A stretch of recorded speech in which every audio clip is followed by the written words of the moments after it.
Welcome. We have already talked about the orbit in the satellite communication, and now we will start the next topic, the thing which is to be put into the orbit, that is the bird which you call spacecraft or satellite. So that part we will be discussing now.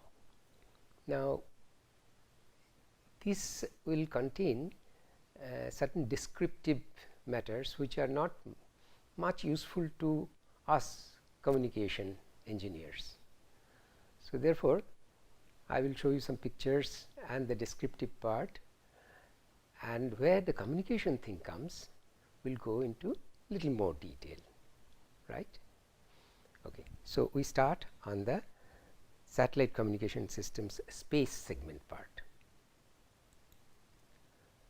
What we will cover in general, the subtopics will be the satellite bus, the payload, the antenna, and in the environment in which this satellite or spacecraft will be functioning, and obviously there will be certain reliability requirement. Now in the satellite bus, it is the bus which carries the payload. So basically our requirement is the communication payload. The payload can be remote sensing, can be meteorology, can be scientific. In our case, it is a communication payload. Earlier we have called it a repeater, a microwave repeater. So let us see what is this bus which carries this payload. Satellite bus is a platform that supports the payload operation reliably throughout the mission life. That is very important. The payload has to operate reliably, that means within the specification and throughout its life which is set at the beginning. So this communication payload will be carried by a system which is called satellite bus, or it can be called a platform. Now, what are the contents of the platform? What could be the functions of this satellite bus? Let us look at it. Now the first function could be obviously to maintain the position and orientation of the satellite towards the surface area. In our case, communication, if it is from earth to earth, our service area will be earth. So the satellite will be oriented towards the earth, its transmitter and receiver. If the satellite has to communicate from earth to, let us say, moon or another spacecraft, so the orientation of the satellite should be such that transmitters, receivers in this particular repeater has to look towards earth as well as to the other satellite or moon or wherever it is communicating. Now this particular function, to maintain its position and orientation of the satellite towards the service area, is called attitude and orbit control system. In short, it is called AOC, S for system. In this case, I have written AOC. This, in addition to this, there will be other things. Now to maintain its position and orientation, we need to give thrust to keep the satellite and maintain its attitude and orbit, because we have seen that satellite orbit and satellite in the orbit may be perturbed due to other forces acting on it. So this subsystem is called propulsion system. This propulsion system provides the thrust to the satellite to maintain its attitude and its orbit, that is its particular position. Then other functions, one of the very important function is to provide the status and health of the subsystems to the ground monitoring station. Ground monitoring station should know how the satellite subsystems are functioning, how their health is. And of course, if the health is not proper or during the operation it may have to be adjusted. So the satellite bus, one of the function is to accept the command from the ground control and execute them in order to meet the performance requirement of the subsystem. So it has to have a receiver which will receive the command from the ground control and execute those commands, like you have to deploy the solar panel, or you have to orient the antenna, you have to adjust the orbit. So all those commands have to be executed, and then it has to, of course, it has to support the ground station to track where it is. It has to provide a support. That is very interesting. It can provide a support to the ground system to track where it is, so that the ground system know which direction the command has to go, how fast the command has to be sent, how many millisecond or second earlier the command has to be sent, etc.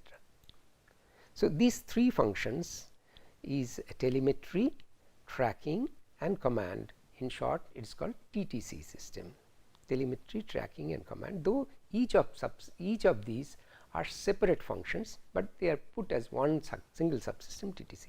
And you can observe that this definitely has some communication part of it. So we will concentrate a little more on this subsystem. What are the other functions? The other function is to provide, obviously, the primary and secondary DC power to the subsystems and electronics, both in the satellite bus as well as in the payload. So the power is one of the critical thing, and of course the power has to be mainly it is drawn from the sunlight, solar energy. So there has to be a primary or raw power, and that has to be stored, as we have seen some cases that eclipse or shadow may come, solar energy may not come. So it has to be stored in a battery, and then it has to be regulated. So all these functions are done by a power system. But then you see satellite is facing sun, some other side it is facing the cold sky. So there is a great temperature difference, and inside also satellite there are certain circuits which are carrying heavy current, which might dissipate some current, so it may heat it up. Now inside the satellite, at that environment, it is vacuum, so therefore there will be certain thermal adjustment that has to be done. So to maintain the temperature of the different systems in the bus and the payload within its operating range, all the circuits, electronic or mechanical systems, will have certain temperature range of operation. So within that range, if it is to be adjusted, the subsystem which functions for that is thermal system. And then of course the primary thing is to hold the satellite, all these electronics, all this mechanical thing, the chemical thing, everything has to be held. So to provide the mechanical and structural support to the satellite during the orbit raising, when it is being launched, we have seen how orbit raising is done by giving different velocities at different locations, and during the normal operation where the orbit, if it is perturbed within the station keeping box, it is to be adjusted back to normal location. So during its normal operational life, the structure has to support. So it's the structure system. So now with this we can repeat the same thing. The satellite bus is the platform that supports payload operation reliably throughout mission life, and now the satellite bus contains AOCS, attitude and orbit control system, TTC, telemetry tracking telecommand system, power, propulsion, thermal, structure. Each of them are important, but we will go briefly for some of them and a little more detail in some of them based on our basic requirement of the communication. And this whole satellite bus is holding the payload, and payload is what? It is the microwave repeater and the antenna. So that also we will be discussing in this, and also the whole satellite bus and payload together, they will be operating in a particular environment. We will be discussing about that environment also.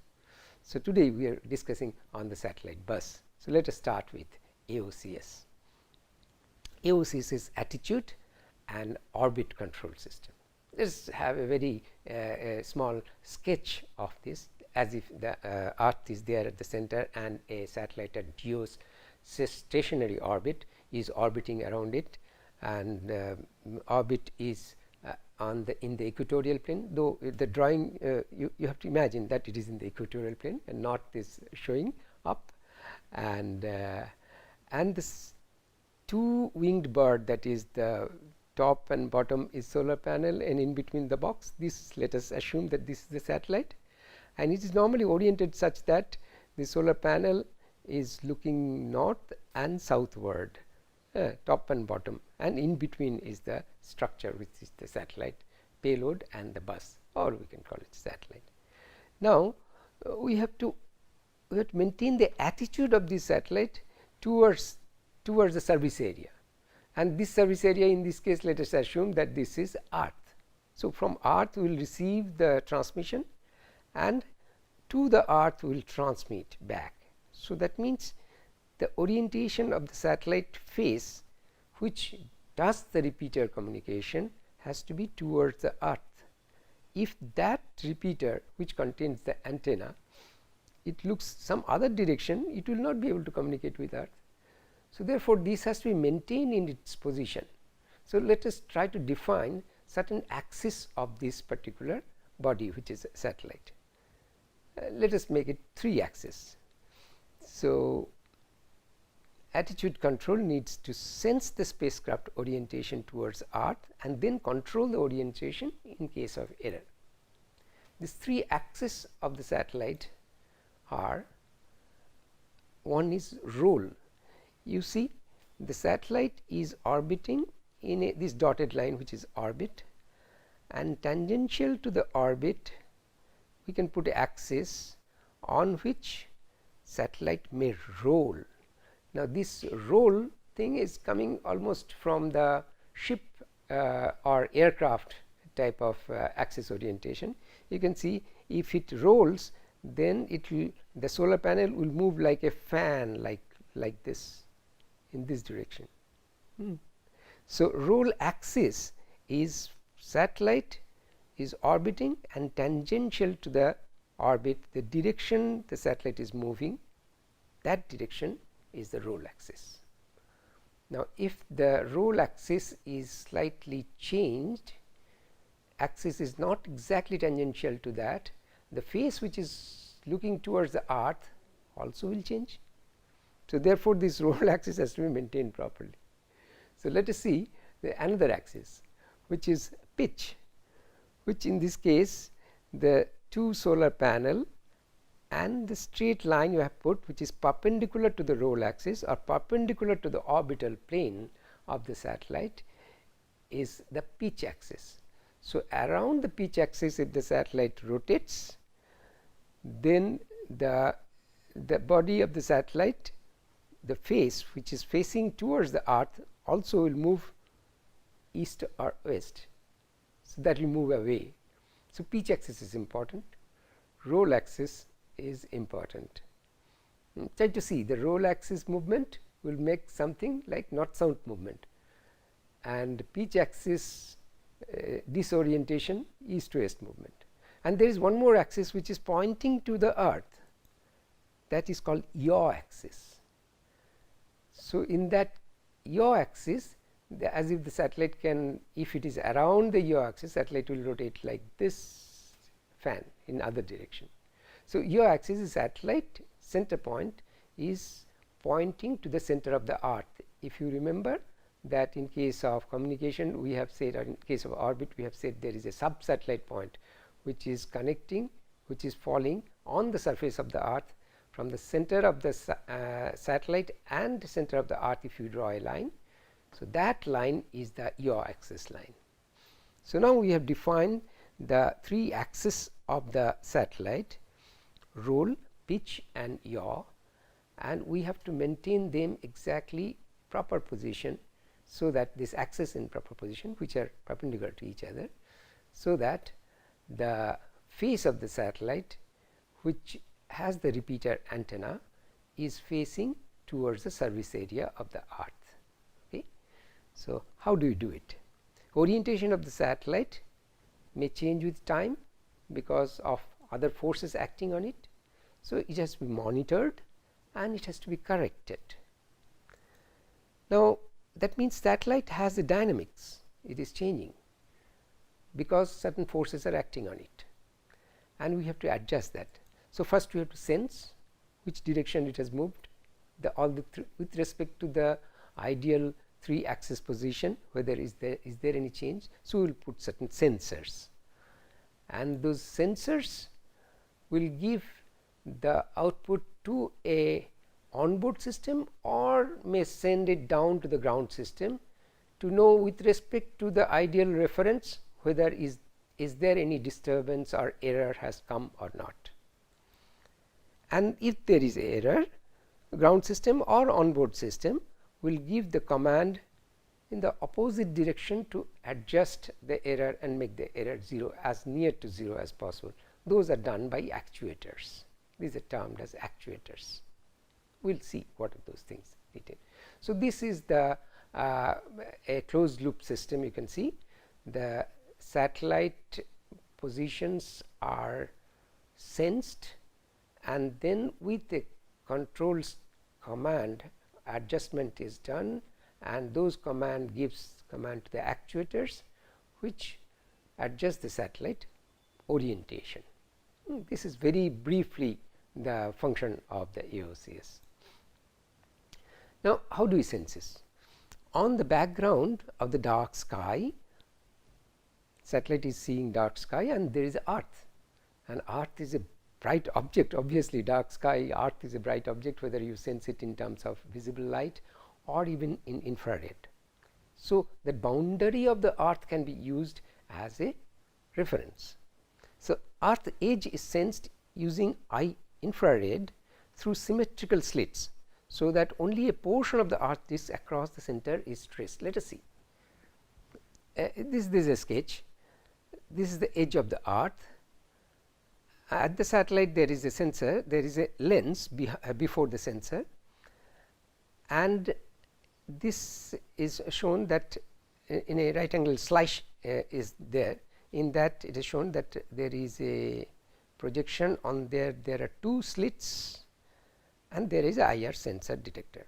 In the other angle it can be seen, this IR sensor will be seeing the boundary of the Earth. On that there are 2 slits are cut, and in that it can see the up to edge of the Earth to other edge of the Earth. Now, if it is oriented properly, then a electronic circuit can sense that these 2 slice can be converted into a scan reading, and it can show the duration of the scan reading is same if they are symmetrically placed. In this case, pitch axis is perpendicular to the nadir point. You remember the definition nadir. Nadir is from satellite towards the Earth if you directly see.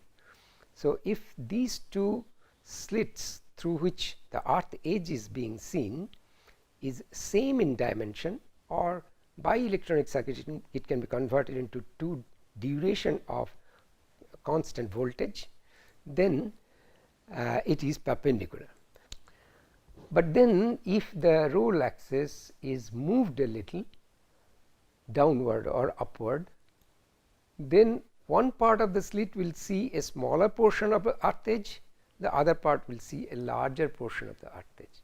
So, if there is a mismatch between these 2 slits, or when it is converted into voltage or a waveform, you can see that 2 rectangular waves can be different, they are not matching, then obviously there is a error. That means the roll axis has changed. So, pitch axis is not perpendicular to nadir. So, 2 orthogonal slits required to monitor the roll axis and pitch axis together. One is horizontal pair, another is a vertical pair. But then there are instead of 2 pairs you can put curved slits. So, it can be drawn like this, 2 curved slits, and this angle phi 1 is from the center point, that is the equatorial point, that is the center point to the slit, that is phi 1. Similarly, center point to the other end of the slit is phi 2, and in the northern part similarly phi 3 and phi 4.